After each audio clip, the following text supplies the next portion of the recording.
Most women did not begin their days by stabbing a man in the scrotum, but Georgia Brown was not most women. She'd risen as she always did at 5 o'clock, prepared her usual concoction of coffee and medium-chain triglyceride oil, and gone for a run. She loved the pre-dawn streets of Charleston. Absent the cacophony of tourists and the nuclear blanket of the sun, the air was usually quiet and cool, laced through with the tang of the sea. Afterward, a quick shower, a moment of meditation to try to tamp down the endorphins, a grooming blitz, hair in a twist, a smear of bright red lipstick, and she was ready to work. Stab was the wrong verb, of course, but you didn't become a female urologist without a strong sense of humor. In any case, there was little humor in the scenario currently confronting Georgia in the OR, but at least she felt good about her role in it. Well, she felt good about saving a guy's life, not the unfortunate surgical procedure she'd been drafted to perform. At first glance, the man splayed on the table in front of her appeared to be the kind of diabetic who, in another era, would have perished from a gruesome case of groin sepsis before reaching the age of 40. But now, thanks to the miracle of modern medicine, this man would live to fight another day. Granted, he might be fighting with only one ball, assuming at least one of his balls survived the infection currently encompassing his manhood. But surely losing a testicle or two was a small price to pay for regaining a life.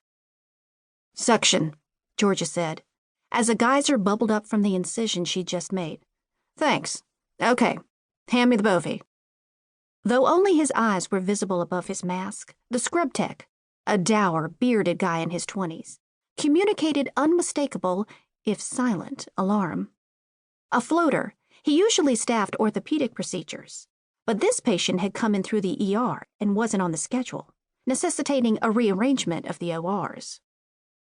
"I cannot believe I'm assisting in this mauling," he said finally, rolling his eyes as he placed a cautery wand in George's outstretched hand. "Even on a fool like this guy." "What?"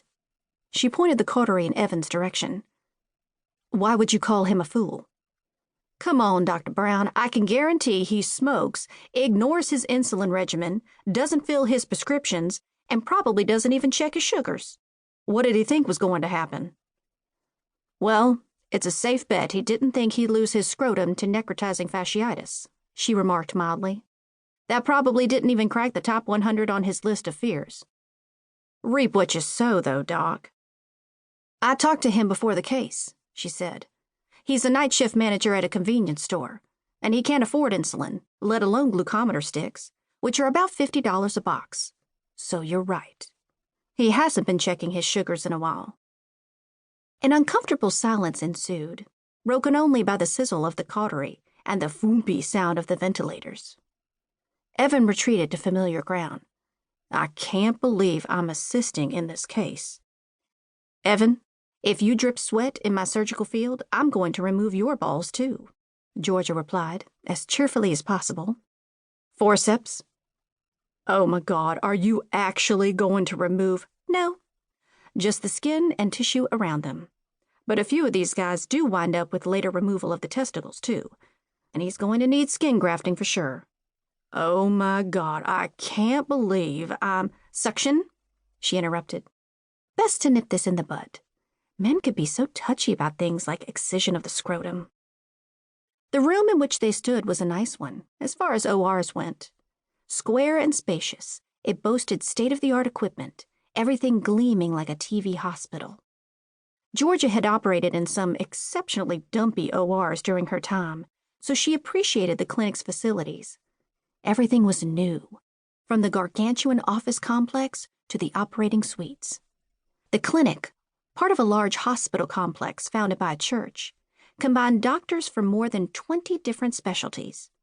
It had been challenged in its initial days to attract patients to this budding suburb so far outside the city, but they'd offered good salaries, pulling physicians away from long-established practices in Charleston, and eventually the patients had followed. Now it had more business than it could handle.